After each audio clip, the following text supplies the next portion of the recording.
to the Point of Impact podcast with Rick McDaniel. Thanks for joining us today. Get ready to be inspired and motivated to live a high-impact life. Now, here's Rick. Welcome to the Point of Impact podcast. I'm Rick McDaniel.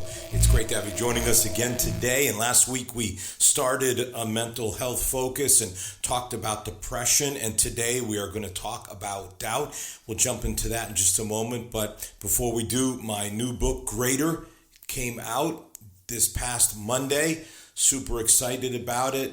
Already gotten some incredible endorsements from people with like 3 million followers, 500,000 followers, folks that are thought leaders and people who others listen to. And it's just super exciting to have folks like that say, this is really a great book. This is definitely something that you should dive into. The greater message is just something I'm so excited to share. Greater resources, greater purpose, greater relationships, greater personal development, greater spiritual growth. Just what would it be like to live a greater life? Not just a great life, but a greater life. And that message is a message that I'm going to be sharing a lot, taking on the road next year to share in churches, conferences, business environments, everywhere. The greater message, and the book Greater is daily inspiration to increase your faith. So each day you can have a 2-page reading or devotion where you just can spend about 3 minutes and you've got this burst of inspiration in keeping with the greater message. So keep you motivated and encouraged each and every day. So I really hope you'll pick it up. It's super affordable. It's a very inexpensive book. It's only $15, and you can get it at rickmcdaniel.com. You can get it at Amazon, Barnes & Noble, wherever you want to get your books. If you order it through rickmcdaniel.com, you can get a signed copy. I'd be happy to sign it for you. So you keep that in mind as well. But excited to share this book with you and just this greater message that I'm so passionate about sharing with everyone. What would it mean to have greater influence and greater impact? What would it look like in your life with greater responsibility, greater peace? It's all there. It's all possible. Greater life is waiting for you, and you just need the encouragement and the inspiration to believe for it and then begin to see what happens in your life as God really works in amazing, remarkable ways. So pick it up, start reading it, start getting that inside of you, get it, move it, the famous foot from your head to your heart, get it in your head first and let it drop down into your heart and just begin to believe it and begin to just build your belief and your hope for the future of what is going to happen in your life, this greater life that you can live and that God has for you. All right, I could talk about that all day, but I've got a lot to talk about today when we talk about a subject like doubt. It is one that I just feel like, so many people just deal with it. They just doubt. In fact, in many ways, the doubt is really the opposite of the greater message. The idea that, is it just always going to be this way? Am I going to always be struggling? Let me just read something to you. This was like a prayer card that was handed in one time in my church. I'm struggling with where I'm at in my life. I've been praying for years that God would bring a godly partner into my life. I'm 29, never been married, and I'm beginning to get doubtful. And I just don't want to forget how to trust God in all of this. Starting to be doubtful because of just, what's not happened more than what has happened. Many times that's how doubt works. It's really about what hasn't happened more than what has. And here's just another version of it, and this is from Dear Abby. I'm a 46-year-old woman, and I feel as though my life is over. I lost my job a year ago, and I haven't been able to find another one. I have no friends. I live day to day, only for my mom and my dog, both of whom I love tremendously. Abby, I feel like I'm 96, not 46. I'm disheartened, doubtful. about the future. It's tough stuff to hear. It's tough stuff to read. But it's real. It happens. People just doubtful about the future and about the economy, and is there hope for me? Am I going to be able to live out sort of my dream, or the American dream, if you live in America or wherever you live, the dreams that you have. Now there's a powerful scripture in the Bible, 2 Corinthians chapter 4 verse 8 and 9, and this is just this one phrase I think is so powerful. This is the Apostle Paul talking, and he says, sometimes in doubt, but never in despair. Sometimes in doubt, but never in despair.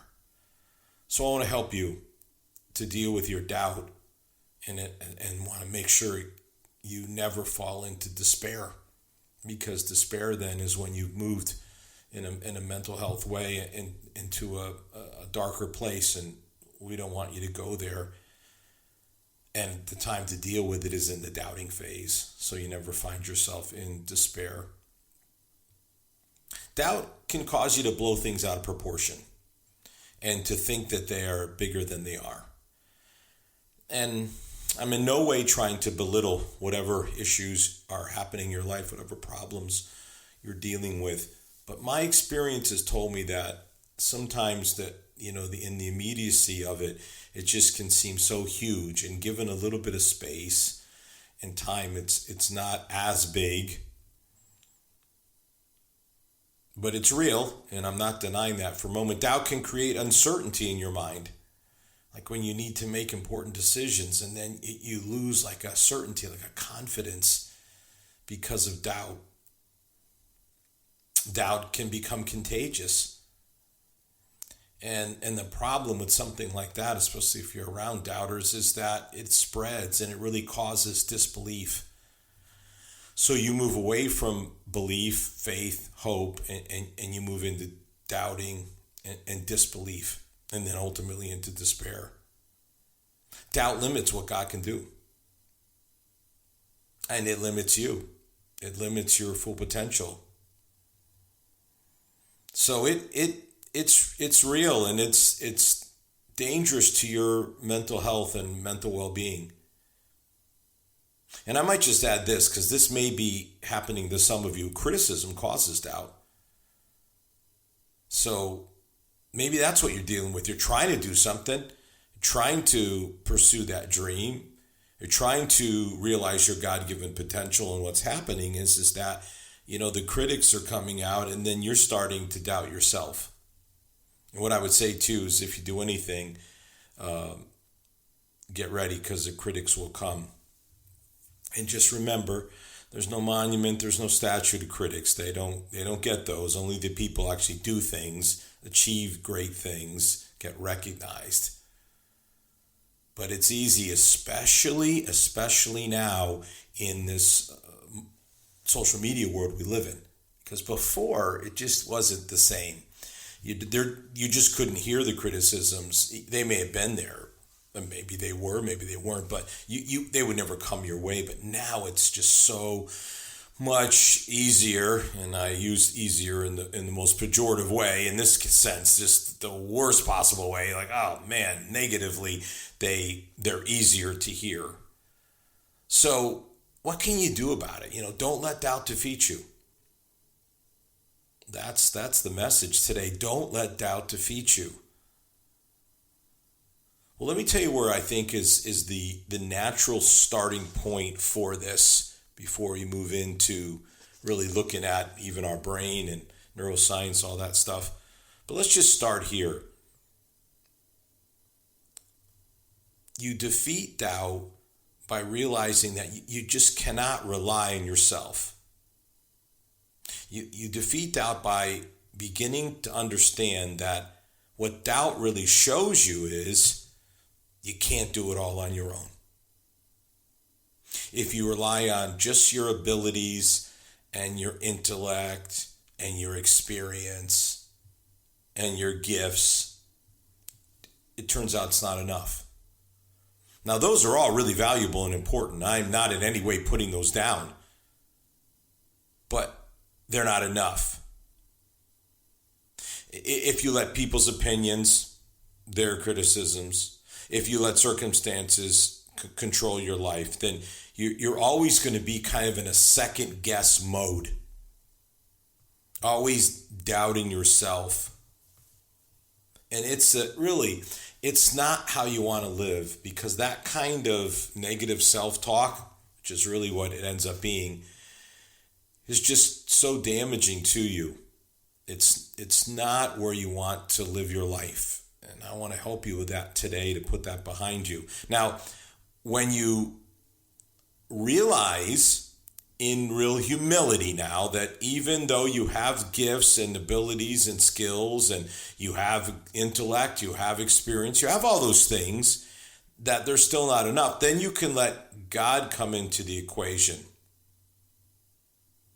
and begin to ask for his help and assistance. I was with a group of business leaders this past week, and I said to them, you need wisdom. Every one of you have so many decisions that you have to make, and you need wisdom. Wisdom that's greater than your experience or intellect, all that. You need it. Now, incredibly, in the Bible, in the book of James, chapter 1, verse 5, it says, if you lack wisdom, you can ask of God, and this is really something, and he will give it to you generously, and he won't hold back. And whenever the Bible has like one of these repeated things, it's very important, because that means God is emphasizing, because essentially it's the same thing. He'll give generously, he won't hold back. Well, what's the definition of generosity? Not holding back. So God is saying, if you need wisdom, I'll give it to you. I will give you a generous portion of it. I'm not holding it back. I'm going to give you everything that you need to have the wisdom that you need for the decisions that are facing you in your life. So this is just really crucial, crucial to be able to come to a place where you say, I'm going to ask for God's help. I'm not going to think I can do it all on my own. I'm going to ask for his assistance. It is a marvelous place of humility that you can come to when you say, I need help, and then watch how God can provide that for you. When you come to the end of yourself and you stop relying on yourself. I mean, doubt is like the signal. It's the bad signal. And what it says is, don't rely on yourself. You're relying on yourself too much. And there are other people there to help you, and there certainly is a loving God that wants to help you. Now, look, occasional doubt, it's going to hit all of us. It's you could call it a human certainty. You're just going to be there and you're like, man, is this ever going to get better? Is this ever going to change? Am I good enough? All these things can enter your mind. And listen, you go back through history, right? And let's just look at, say, biblical history. You go to Job. Job had doubts. Job had terrible things happen to him, and he just doubted. John the Baptist. John the Baptist was a really important person and forerunner to Jesus. And yet, even after Jesus shows up and he sees it, he's still like, are you definitely the one? It's like, really? Of course, a very famous doubter was the guy that got the nickname Doubting Thomas. Thomas in the Bible doubted Jesus' resurrection until Jesus was like, okay, here I am. Go ahead. You can see the holes in my hands from where the nails were pounded through, or my wrists, probably wrists. You can see it. You can touch me. You can realize I'm real. And even Peter doubted, and not only did he doubt the first time, but he really then he doubted that Jesus would really ever forgive him and restore him, which, by the way, he did. Even after he denied Jesus and failed miserably, the response of Jesus was not, get away from me, I never want to see you again. The response was, I forgive you. In fact, not only do I forgive you, but I'm going to use you in a very major, powerful way. So nothing wrong with having doubts. And we could talk about an entire book of the Bible called the Psalms. And in many of the Psalms, we have David expressing his various doubts about God and his goodness. So admitting your doubts, it's fine. It's not bad. It's not bad to have doubts. It's just you have to deal with the doubts. Like many of these mental health challenges, whether it's anger, worry, depression we talked about last week, we're going to talk about all of them. It's not having them. There's nothing wrong with you for having them. It's just, what are you going to do about them? Can you get a new perspective? One of the things in terms of doubt that's just enormously important is this realization that, God can do anything. So I don't have to carry all the responsibility on my own. I can ask for God's wisdom. I can also ask for God's blessing, for God's favor. Like, God, I need your help. It's a very good prayer to pray. It may not sound very fancy, but just a simple prayer to God, like, God, I need your help. I really need your help. I need your provision. I need your blessings. I need your favor. I need you to open doors that I can't seem to open. I need you to put that good break in my life.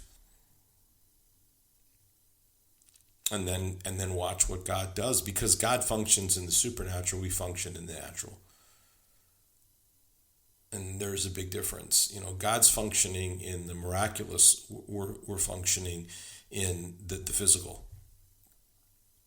So we're physical and natural, and God is supernatural and miraculous. Good news. So that's kind of the first place to start. It's just this humble realization that you can't just do it all yourself. And really what the doubt is telling you, that the message of doubt is you're relying on yourself too much. And you need to rely on God. And then just admit it. Just admit it, because many have doubted, many great people. David, John the Baptist, Peter. These are people that are major people in history. They doubted. So it's just good to just admit it. So now you've established your understanding that you need God's help, and you can admit that, so you can ask for God's help, for wisdom, for blessings, for favor, for all those things. And that is the spiritual dynamic in a nutshell.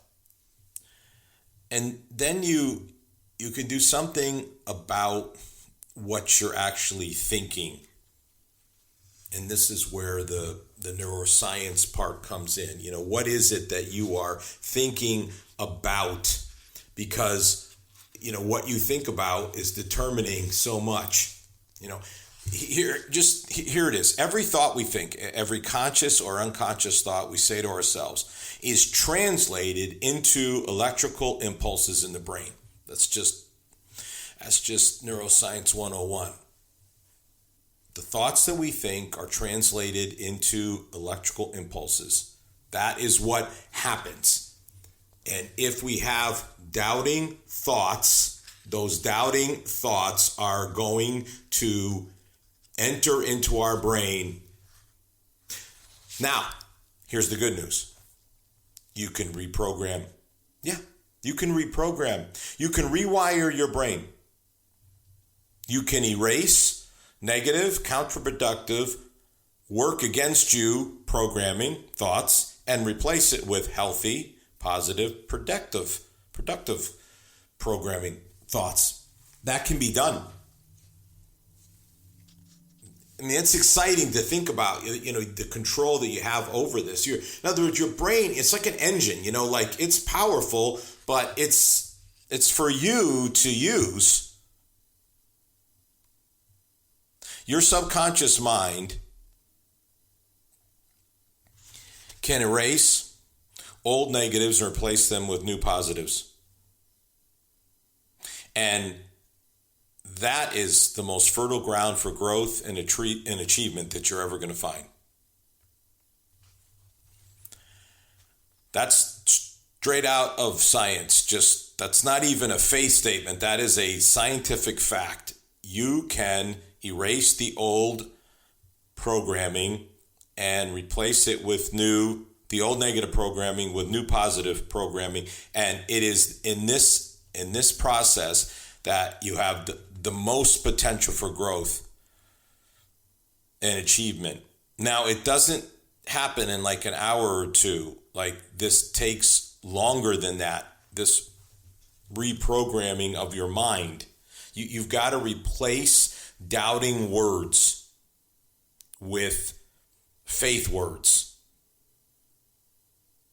You have to go through this process of changing the way in which you talk to yourself. You know, this is so powerful, this idea that we have this, like, I listen to myself, yeah, but what about talking to yourself? Do you talk to yourself?